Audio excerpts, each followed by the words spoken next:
கிருஷ்ணகிரி மாவட்டம் வேப்பனஹள்ளி அருகே உள்ள சிலேப்பள்ளி கிராமத்தில் பொங்கல் விழாவினை முன்னிட்டு நடைபெற்ற மாபெரும் எருதுவிடும் விழாவில் 250 எருதுகள் பங்கேற்பு.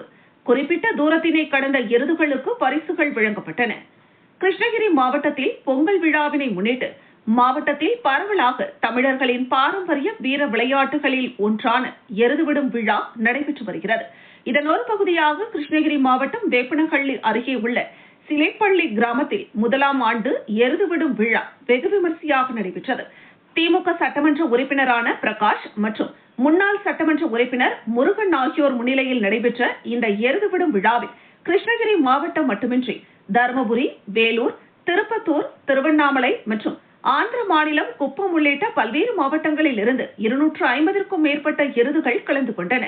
பின்னர் அரசின் வழிகாட்டுதலின்படி அனைத்து எருதுகளுக்கும் கால்நடை மருத்துவர்கள் மூலம் மருத்துவ பரிசோதனைகளுக்குட்படுத்தப்பட்ட பிறகு வாடிவாசலுக்கு கொண்டுவரப்பட்டு ஒவ்வொரு எருதுகளாக அவிழ்த்துவிடப்பட்டன.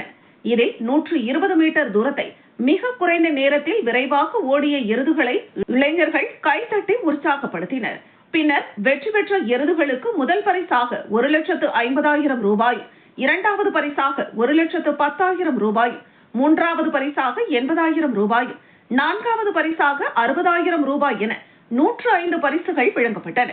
இந்த விழாவில் மாவட்டத்தின் பல்வேறு இடங்களில் இருந்து ஏராளமான இளைஞர்கள் கலந்து கொண்டு எருதுவிடும் விழாவினை உற்சாகமாக கண்டுகளித்தனர்.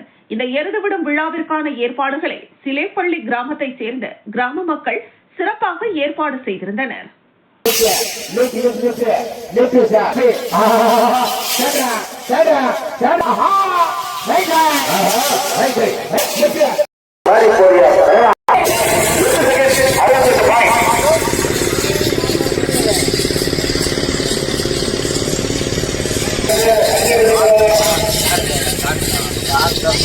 Oh,